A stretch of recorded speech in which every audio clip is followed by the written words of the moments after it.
Man, you ever feel like the whole world's got you in its crosshairs, just waiting for you to slip? That's where I was, Captain Jamal Carter, standing in the buzzing terminal at Atlanta's Hartsfield-Jackson, my pilot stripes gleaming, my heart pounding like a jet engine. 20 years flying, not a single blemish, and now security's hauling me off my own Planami plane because some flight attendant named Karen Wells decided I didn't look right in the captain's seat. Passengers were filming, whispers of fake pilot buzzing like static, and Karen standing there, smirking, claiming I fudged my credentials. A black man who clawed his way through the Air Force and 15,000 flight hours, suddenly a fraud because she felt uneasy. One call I knew would flip this whole nightmare upside down. And when it connected, oh, Karen's smug grin vanished like a bad headwind. See, I've been in this game long enough to know the skies aren't always fair, especially for guys like me, one of maybe 70 black captains in the whole damn country. That morning, I walked into the crew lounge at Horizon Air, same as always, coffee order in mind black, 2 sugars, simple. My usual co-pilot was out sick, so they paired me with Ethan Brooks, a young white guy, 3 years in, all eager smiles, and heard you're a legend, Captain. I liked him, seemed solid. But then Karen struts in, all clipped professionalism, eyes cold as a winter runway. I'd flown with her before.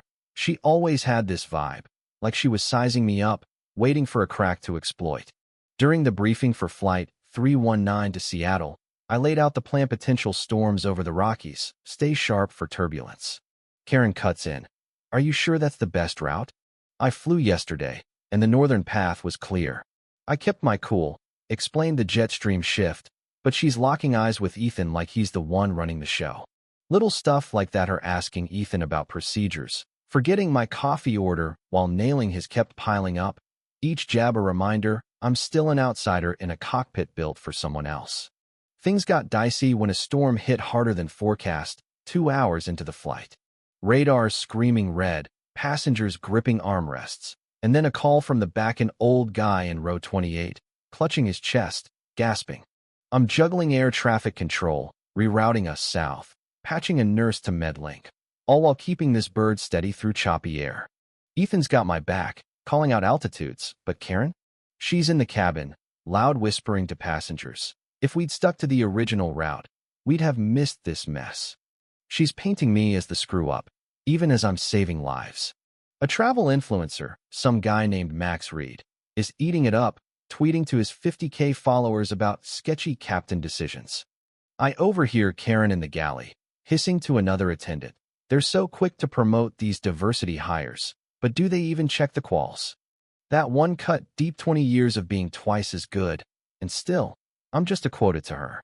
We land in Seattle, a textbook touchdown despite the chaos. But the gates of circus security trucks, suits from Horizon, and Karen waving a forged flight plan she claims I botched, saying it would have flown us straight into the storm. I checked his credentials, she says, loud enough for the whole cabin to hear, and they don't add up. Phones are out, Max's live stream's blowing up, and I'm marched through the terminal like a criminal, whispers of security risk trailing me. In a windowless room, some corporate drone named Greg Larson's grilling me, flashing Karen's fake doc, saying my signature's off. I'm staring at Officer Tate, who I swear singled me out years ago for a random check, and I know this isn't random. It's a setup, and Karen's uncle, a big shot board member named Victor Hayes, is pulling strings. But I had an ace. I demanded one call not to a lawyer, but to General Alicia Monroe, Pentagon brass I saved on a classified mission a decade back when our chopper took fire in Iraq. Cobalt Protocol, I said, voice steady. Atlanta, detained, false claims on my record. She's all business. 10 minutes, Captain. Hold tight. 9 minutes later, Greg's phone rings, his face goes ghost white, and suddenly my ID's back in my hand with stammered apologies. FAA suits swarm in, murmuring about the Joint Chiefs, and Karen's victory lap screeches to a halt. Her uncle's text to her intercepted later read, "You idiot, he's connected to who?" It didn't end there. My house in Atlanta? Vandalized, racial slurs scrawled on the garage. My ally Zoe, a flight attendant who slipped me damning emails. Ethan, who finally spoke up.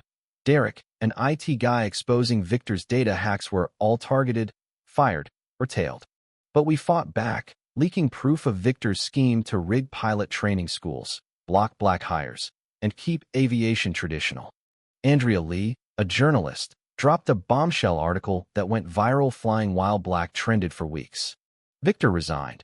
Karen faced charges, and Horizon's under a federal decree to clean house. Me? I'm back in the cockpit, chief pilot now, shaping a fairer sky. Picture this. Flight 1023, my first since the storm, climbing out of Seattle. Ethan's calling out altitudes. A new attendant, Christine, hands me coffee black, 2 sugars, just right. My phone pings. General Monroe, saying I'm tapped for a national equity board. As we bank west, the horizon's wide open, like my dreams as a kid watching jets overhead. This fight wasn't just for might, was for every pilot grounded by lies. Ever been judged for who you are, not what you do? Drop justice in the comments if you're with me on making every workplace fair. Like, share, tell me, will you take the payout and walk, or fight for the truth?